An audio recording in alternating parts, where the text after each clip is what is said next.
ನೀನು ವೈಕುಂಠದ ಸೀಮೆಯಣ್ಣ ನಾರಾಯಣ. ನಿನ್ನಪ್ಪ ವೈಕುಂಠಪತಿಯಾದಂತಹ ಶ್ರೀಮನ್ನಾರಾಯಣ. ನೀನು ನಿನ್ನನ್ನು ಹೊತ್ತುತ್ತಿರುವ ಗಾರುಡ, ನನ್ನನ್ನು ಹೊಂದದಿರುವಂತಹ ಗರುಡದೇವ. ಗರುಡದೇವ. ವೈಕುಂಠದಲ್ಲಿದ್ದಂತಹ ನಾವು ಈ ಭೂಲೋಕಕ್ಕೆ ಬರುವುದಕ್ಕೆ ಕಾರಣ ಭೃಗುಲಾಂಛನದ ಪ್ರಕರಣ. ಭೃಗುಮುನಿಯ ಪ್ರಕರಣದಿಂದಲಾಗಿ ಮಡದಿಯಾದಂತಹ ಲಕ್ಷ್ಮೀದೇವಿ ವೈಕುಂಠವನ್ನು ತೊರೆದಳು. ಹೌದು. ಹೊರಟು ಬರುವಂತಹ ಸಂದರ್ಭ ನಾನು ಎಲ್ಲಿರ್ತೇನೆ ಎನ್ನುವ ಹಾಗೆ ಹೇಳಿದ್ದು. ನಾನು ಕಾರವಾರಕ್ಕೆ ಹೋಗ್ತೇನೆ ಅಂತ ಹೇಳಿದ್ದು. ನಿನ್ನ ಕುಟುಂಬದವರಿರುವುದಲ್ಲಿ ಕಾರವಾರಕ್ಕೆ ಹೋಗ್ತೇನಲ್ವಾ? ಹರವೀರಪುರದಲ್ಲಿ ನಾನಿರ್ತೇನೆ ಎನ್ನುವ ಹಾಗೆ ಹೇಳಿದ್ದು. ಹೌದು. ಯಾರಿಗೇ ಆಗಲಿ ಹೆಂಡತಿಯನ್ನು ಬಿಟ್ಟಿರುವುದಕ್ಕಾಗ್ತದ? ನಮ್ಮನ್ನು ನೋಡಿದ್ರೆ ಗೊತ್ತಾಗುದಿಲ್ಲ. ಒಂದೆರಡು ದಿವಸ ಬಿಟ್ಟಿರಬಹುದು. ಹೌದು. ದೀರ್ಘಕಾಲ ಬಿಟ್ಟಿರುವುದಕ್ಕಾಗುವುದಿಲ್ಲ ಎನ್ನುವಂತಹ ನೆಲೆಯಲ್ಲಿ ನಾನು ವೈಕುಂಠವನ್ನು ತೊರೆದೆ ಭೂಲೋಕಕ್ಕೆ ಇಳಿದು ಬರುವಂತಹ ಸಂದರ್ಭ ಮಾನವ ಸ್ವರೂಪದಿಂದ ಶ್ರೀನಿವಾಸ ಎನ್ನುವಂತಹ ವಿಧಾನದಿಂದ ಈ ಭೂಲೋಕಕ್ಕೆ ಇಳಿದೆ. ಹೌದು. ಕರವೀರಪುರದಲ್ಲಿ ನೋಡಿದ್ರೆ ಲಕ್ಷ್ಮೀದೇವಿ ಇಲ್ಲ. ಈಗೊಂದು ವರ್ತಮಾನವನ್ನು ಕೇಳಿದ್ದೇನೆ.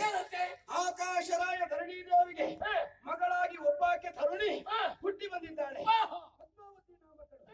ಅವಳಿಗೂ ನನಗಿರುವಂತಹ ಸಂಬಂಧ ಏನು ಲೋಕಮುಖ ತಿಳಿಯಬೇಕು ಎನ್ನುವ ಉದ್ದೇಶದಿಂದ ಚಂದದಿಂದ ಕಿರಾತ ರೂಪವನ್ನು ಧರಿಸಿಕೊಂಡಿದ್ದೇನೆ. ವೇಷ ಮಾಡಿದರೆ ಸಾಕಾಗುವುದಿಲ್ಲ. ವೇಷಕ್ಕೆ ತಕ್ಕುದಾದಂತಹ ಭಾಷೆ ಬೇಕು. ಮಾಡುವ ಉದ್ಯೋಗ ಬೇಕು. ಇದು ಪೂರಕವಾಗಿರಬೇಕು. ಬೇಟೆಗಾರರಂತಹ ನಾವು ಏನು ಉದ್ಯೋಗ ಮಾಡಬೇಕು? ಬೇಟೆಯಾಡುವುದು. ಯಾವ ಬೇಟೆ? ಮೃಗ ಬೇಟೆ. ನಾನು ಮೃಗ ಬೇಟೆಗೆ ಹೊರಟದಲ್ವ? ಮೃಗಾಕ್ಷಿಯ ಬೇಟೆಗೆ ಹೊರಟದ್ದು. ಅಂದ್ರೆ ಹುಡುಗಿಯ ಬೇಟೆಗೋ? ಹೌದು.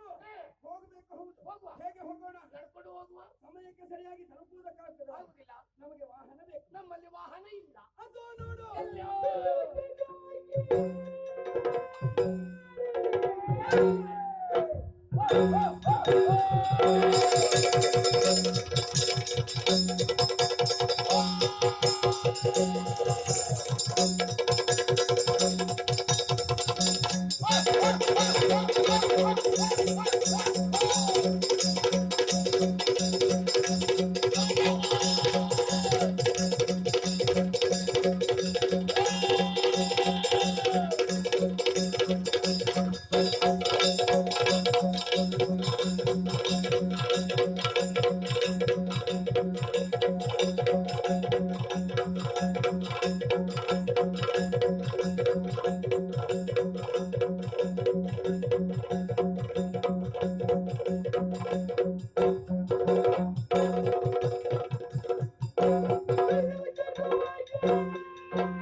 ಕಾಲ್ನಡಿಗೆಯಲ್ಲಿ ಹೋಗುವುದಲ್ಲ.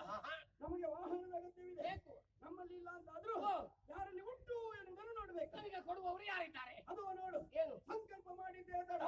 ಮೇಲಿನಿಂದ ಕೆಳಗಿಳಿತಾ ಇದೆ. ಯಾವುದು? ಉಚ್ಚೈಷವಸ್ಸು. ಅದು ಯಾರು ಮೇಲಿಂದ ಕೆಳಗೆ ಹುಚ್ಚೊಯ್ದದ್ದು? ಉಚ್ಚೈಷವಸ್ಸು. ದೇವೇಂದ್ರನ ಕುದುರೆ ನಮಗಾಗಿ ಕಳುಹಿಸಿಕೊಟ್ಟಿದ್ದಾನೆ. ನಾನು ಆ ಕುದುರೆಯನ್ನು ಯಾರು ಬೇಟೆಗೆ ಹೋಗ್ತೇನೆ.